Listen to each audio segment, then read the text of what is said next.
Once upon a time, in a cozy little village nestled near a big, green forest, there lived a kind-hearted gardener named Gopal. Gopal worked for a wealthy landlord who owned the most beautiful garden you could ever imagine. It was bursting with colorful flowers, juicy fruit trees, and leafy plants that danced in the breeze. This garden was the landlord's pride and joy, and Gopal loved taking care of it. He trimmed the bushes, planted new seeds, and made sure every plant was happy and healthy. But here's the thing. Gopal worked so hard that he never got a day off, especially in the hot summer months. Every single day, he had to water the plants to keep them from wilting under the blazing sun. If he missed even one day, the flowers would droop, the leaves would curl, and the garden would lose its sparkle.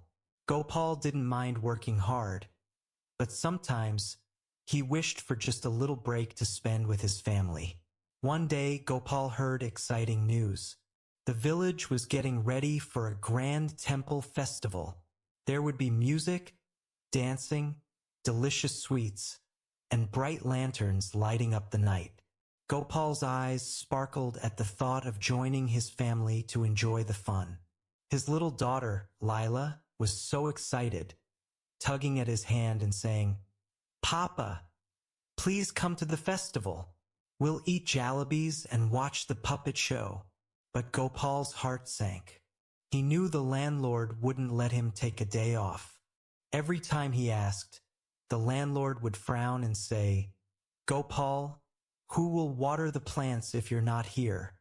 I can't let my precious garden go thirsty." Deep in the forest near the garden lived a troop of playful monkeys. They swung from tree to tree, chattered loudly, and loved causing a bit of mischief. Gopal thought, maybe the monkeys could help me out. So one sunny afternoon, he gathered his courage and walked into the forest to meet the Monkey King, a wise old monkey with a shiny brown coat and a twinkle in his eye. "Your Majesty," Gopal said, bowing politely. "I'm Gopal, the gardener who works for the landlord. I take care of the big garden by the forest. But the landlord never gives me a day off, and tomorrow is the village festival. I really want to go with my family. Can you and your monkeys help me water the plants for just one day?"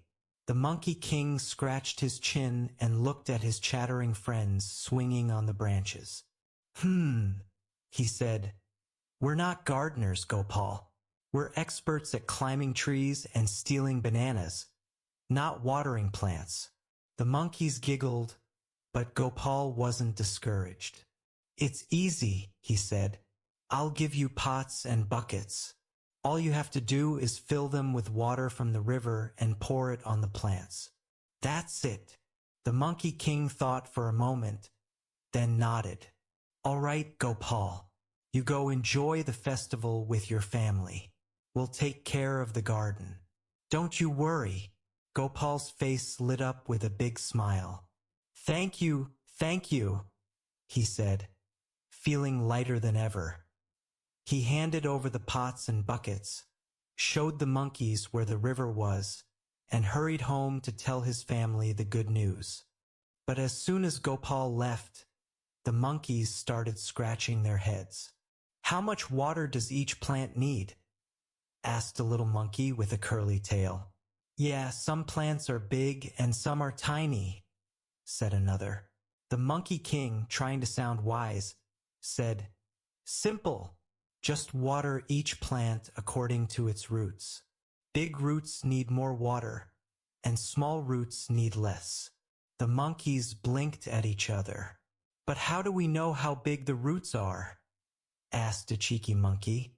The Monkey King grinned. "Easy. Just pull the plants out of the ground, check their roots, and then water them."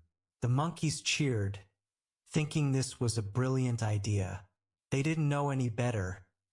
They were monkeys after all.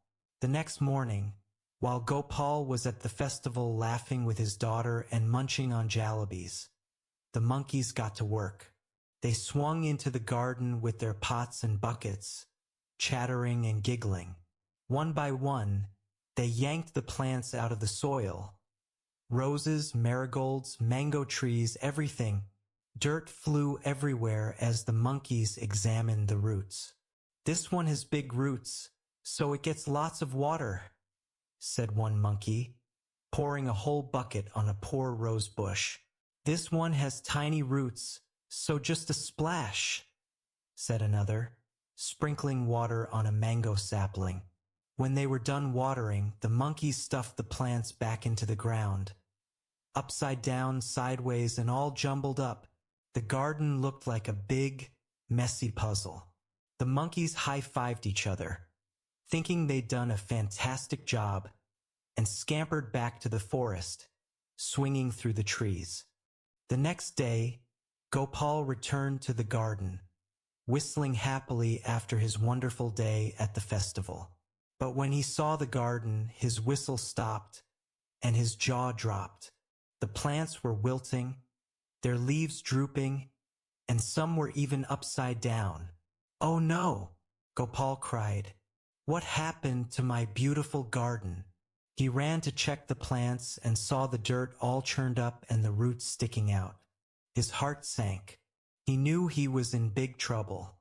When the landlord came to inspect the garden, his face turned red with anger.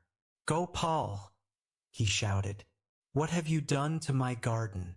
It's ruined." Gopal tried to explain about the monkeys, but the landlord was too furious to listen. "You're fired," he said. Poor Gopal hung his head and left the garden, feeling sadder than ever. As he walked away, Gopal thought about what had happened. He realized he'd made a big mistake by trusting the monkeys to do his job. They didn't know how to care for plants, and he should have found a better way to take his day off. From that day on, Gopal learned an important lesson. If you want something done right, you need to make sure it's in the right hands, or do it yourself. Moral of the story: don't rely on others to do your work if they don't know how to do it properly. Take responsibility for your tasks, and plan carefully when you need help.